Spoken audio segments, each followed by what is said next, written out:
शांति। 11 सितंबर 2021 प्रातः मुरली। बाप दादा के महावाक्य। मीठे बच्चे, सत्य बाप सचखंड स्थापन करते हैं। तुम बाप के पास आए हो नर से नारायण बनने की सच्ची सच्ची नॉलेज सुनने। प्रश्न, तुम बच्चों को अपने गृहस्थ व्यवहार में बहुत बहुत संभाल कर चलना है। क्यों? उत्तर, क्योंकि तुम्हारी गत मत सबसे न्यारी है, तुम्हारा गुप्त ज्ञान है, इसलिए विशाल बुद्धि बन सबसे तोड़ निभाना है। अंदर में समझना है हम सब भाई भाई व भाई बहन है। बाकी ऐसे नहीं स्त्री अपने पति को कहे तुम मेरे भाई, इससे सुनने वाले कहेंगे इनको क्या हो गया, युक्ति से चलना है। ओम शांति। रूहानी बाप बच्चों को समझाते हैं। रूहानी अक्षर ना कहे, सिर्फ बाप कहे तो भी अंडरस्टूड है। ये रूहानी बाप है। बाप बैठ बच्चों को समझाते हैं। सब अपने को भाई भाई तो कहते ही हैं, तो बाप बैठ समझाते हैं बच्चों को। सबको तो नहीं समझाते होंगे। गीता में भी लिखा हुआ है भगवानुवाच, किसके प्रति? भगवान के हैं सब बच्चे। वह भगवान बाप है, तो भगवान के बच्चे सब ब्रदर्स हैं। भगवान ने ही समझाया होगा, राजयोग सिखाया होगा। अभी तुम्हारी बुद्धि का ताला खुला हुआ है। तुम्हारे सिवाय ऐसे ख्यालात और कोई के चल ना सके। जिन जिन को संदेश मिलता जाएगा वे स्कूल में आते जाएंगे, पढ़ते जाएंगे, समझेंगे। प्रदर्शनी तो देखी, अब जाकर ज़्यादा सुने। पहली मुख्य बात है ज्ञान सागर पतित पावन गीता ज्ञानदाता शिव भगवानुवाच। उनको ये पता पड़े कि इन्हों को सिखलाने वाला, समझाने वाला कौन है। वह सुप्रीम सोल ज्ञान सागर निराकार है। वह है ही ट्रुथ। वह सत्य ही बताएगा, फिर उसमें कोई प्रश्न उठा ही नहीं सकता। तुमने सब छोड़ दिया ट्रुथ के ऊपर, तो पहले इस पर समझाना है कि हमको परमपिता परमात्मा ब्रह्मा द्वारा राजयोग सिखलाते हैं। ये राजाई पद है, जिसको निश्चय हो जाएगा कि जो सभी का बाप है वह पारलौकिक बाप बैठ समझाते हैं, वही सबसे बड़ी अथॉरिटी है, तो दूसरा कोई प्रश्न उठ ही नहीं सकता। वह है पतित पावन। वह जब यहाँ आते हैं तो ज़रूर अपने टाइम पर आते होंगे। तुम देखते भी हो, ये वही महाभारत की लड़ाई। विनाश के बाद वाइसलेस दुनिया होनी है। ये मनुष्य जानते नहीं कि भारत ही वाइसलेस था, बुद्धि चलती नहीं। गॉडरेज का ताला लगा हुआ है, उसकी चाबी एक बाप के पास ही है। इसलिए ये किसको पता नहीं है कि तुमको पढ़ाने वाला कौन है। दादा समझ लेते हैं, तब टीका करते हैं, कुछ बोलते हैं, इसलिए पहले ये समझाओ। इसमें लिखा है शिव भगवानुवाच। वह तो है ही ट्रुथ, बाप है ही नॉलेजफुल। सृष्टि के आदि मध्य अंत का राज समझाते। वह शिक्षा अभी तुमको उस बेहद के बाप से मिलती। वही सृष्टि का रचयिता है, पतित सृष्टि को पावन बनाने वाला है, तो पहले बाप का ही परिचय देना है। उस परम पिता परमात्मा से आपका क्या संबंध है? वह नर से नारायण बनने की सच्ची नॉलेज देते हैं। बच्चे जानते हैं बाप सत्य है, जो बाप ही सचखंड बनाते हैं। तुम यहाँ आए ही हो नर से नारायण बनने। बैरिस्टर पास जाएंगे तो समझेंगे हम बैरिस्टर बनने आए हैं। अभी तुमको निश्चय है हमको भगवान पढ़ाते हैं। कई निश्चय करते भी हैं, फिर संशय बुद्धि हो जाते हैं, तो उनको सब कहते हैं तुम तो कहते थे हमें भगवान पढ़ाते हैं, फिर भगवान को क्यों छोड़ आए हो। संशय आने से ही भागंती हो जाते हैं। कोई न कोई विकर्म करते हैं। भगवानुवाच, काम महाशत्रु है, उन पर जीत पाने से ही जगत जीत बनेगी। जो पावन बनेंगे वही पावन दुनिया में जाएंगे। यहाँ है ही राजयोग की बात। तुम जाकर राजाई करेंगे, बाकी जो आत्माएं हैं वह अपना हिसाब चुकतो कर वापस चली जाएंगी। यह कयामत का समय है। अब यह बुद्धि कहती है सतयुग की स्थापना जरूर होनी है। पावन दुनिया सतयुग को कहा जाता है। बाकी सब मुक्ति धाम में चले जाएंगे। उनको फिर अपना पाठ रिपीट करना है। तुम भी अपना पुरुषार्थ करते रहते हो पावन बन और पावन दुनिया का मालिक बनने के लिए। मालिक तो अपने को समझेंगे ना, प्रजा भी मालिक है।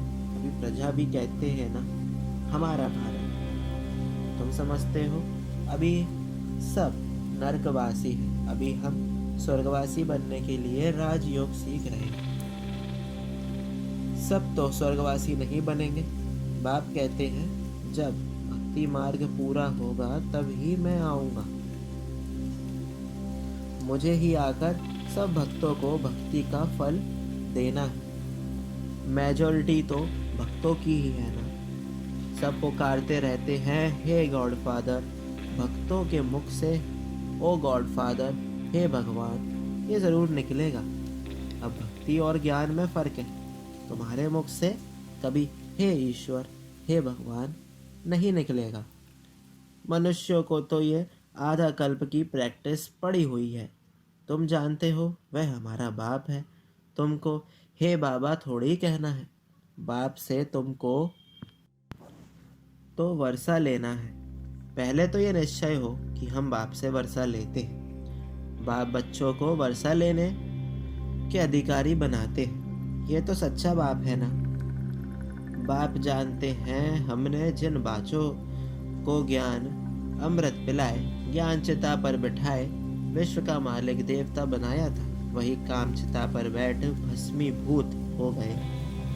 अब मैं फिर ज्ञान चिता पर बिठाए घोर नींद से जगाए स्वर्ग में ले जाता हूँ। बाप ने समझाया है तुम आत्माएं वहाँ शांति धाम और सुखधाम में रहती हो।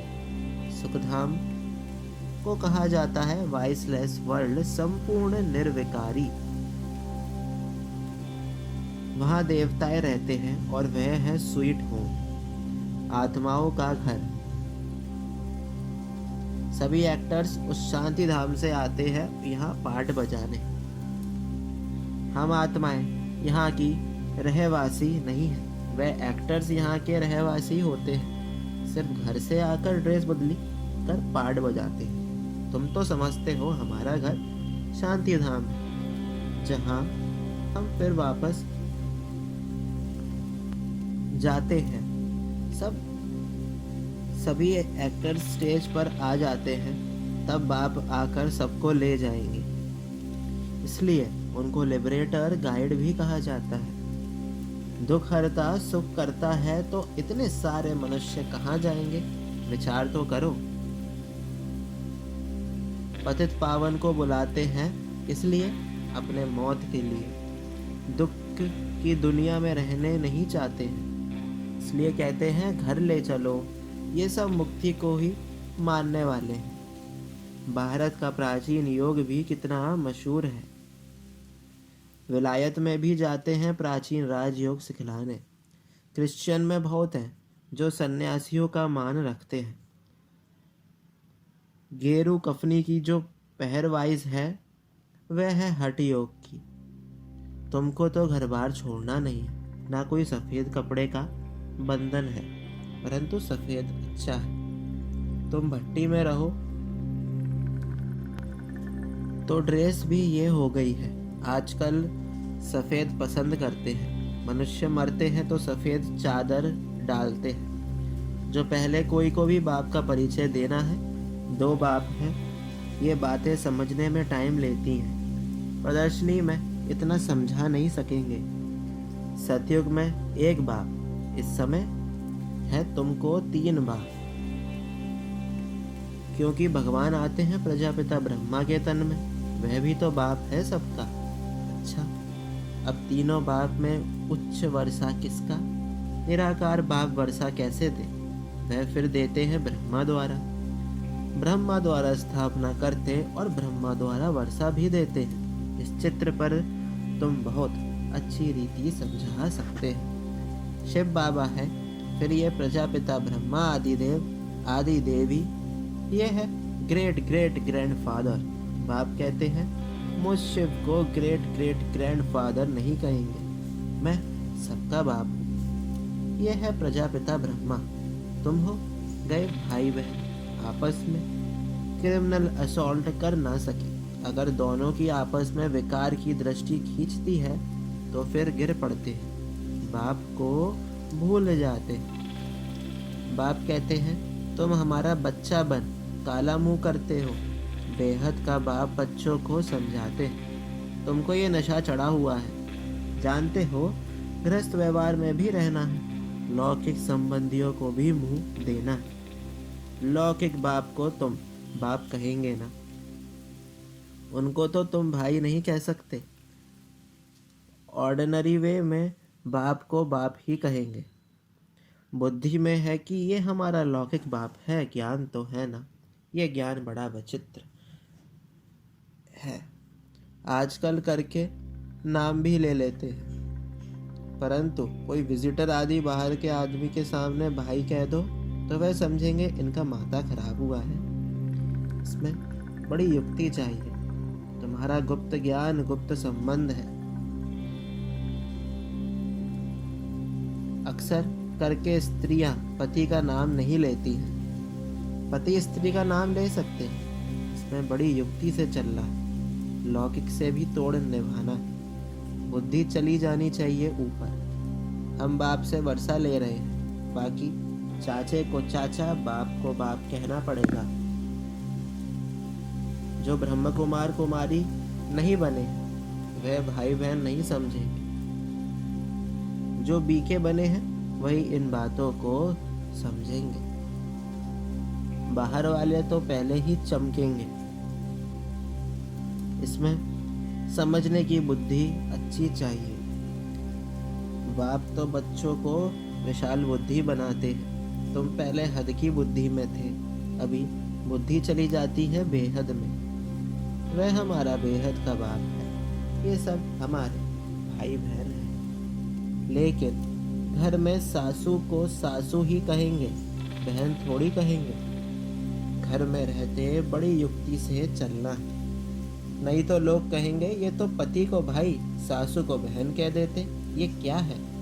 ये ज्ञान की बातें तुम ही जानो और ना जाने कोई। कहते हैं ना, प्रभु तेरी गति मत तुम ही जानो। अब तुम उनके बच्चे बनते हो तो तुम्हारी गति मत तुम ही जानो। बड़ी संभाल से चलना पड़ता है, कहाँ कोई मूंझे नहीं। तो प्रदर्शनी में तुम बच्चों को पहले पहले ये समझाना है कि हमको पढ़ाने वाला भगवान है। तुम बताओ भगवान कौन? निराकार शिव या देहधारी श्री कृष्ण? जो गीता में भगवानुवाच है वह शिव परमात्मा ने महावाक्य उच्चारे हैं या कृष्ण ने? कृष्ण तो है स्वर्ग का पहला प्रिंस। ऐसे तो कह नहीं सकते कि कृष्ण जयंती सो शिव जयंती, शिव जयंती के बाद फिर कृष्ण जयंती। शिव जयंती से स्वर्ग का प्रिंस श्री कृष्ण कैसे बना, वह है समझने की बात। शिव जयंती, फिर गीता जयंती, फिर फट से कृष्ण जयंती, क्योंकि बाप राजयोग सिखलाते हैं ना।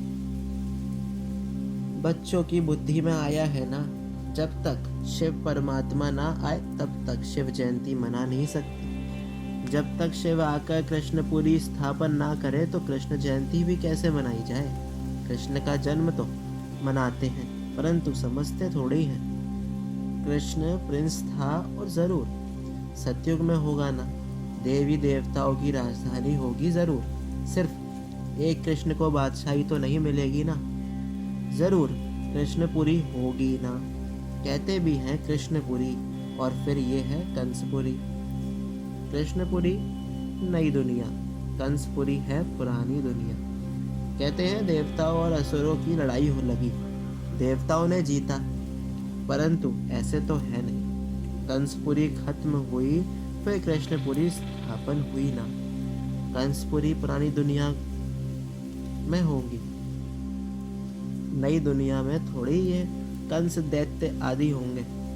यहाँ तो देखो कितने मनुष्य हैं, सतयुग में बहुत थोड़े हैं। ये भी तुम समझ सकते हो, अभी तुम्हारी बुद्धि चलती। देवताओं ने तो कोई लड़ाई की नहीं। देवी संप्रदाय सतयुग में ही होते हैं, असुरी संप्रदाय यहाँ है। बाकी ना देवताओं और असुरों की लड़ाई हुई, ना कौरवों और पांडवों की हुई है। तुम रावण पर जीत पाते हो, बाप कहते हैं। इन विकारों पर जीत पानी है तो जगत जीत बन जाएंगे। इसमें कोई लड़ना नहीं है। लड़ने का नाम ले तो वायलेंस, हिंसक बन जाए। रावण पर जीत पानी है, परंतु नॉन वायलेंस। सिर्फ बाप को याद करने से हमारे विकर्म विनाश होते हैं। भारत का प्राचीन राजयोग मशहूर है। बाप कहते हैं, मेरे साथ बुद्धि का योग लगाओ तो तुम्हारे पाप भस्म होंगे। बाप पतित पावन है तो बुद्धि योग उस बाप से ही लगाना है, तो तुम पतित से पावन बन जाएंगे। अभी तुम प्रैक्टिकल में उनसे योग लगा रहे हो। इसमें लड़ाई की कोई बात ही नहीं। जो अच्छी रीति पढ़ेंगे, बाप के साथ योग लगाएंगे, वही बाप से वर्षा पाएंगे। कल्प पहले मुहाफिक इस पुरानी दुनिया का विनाश भी होगा।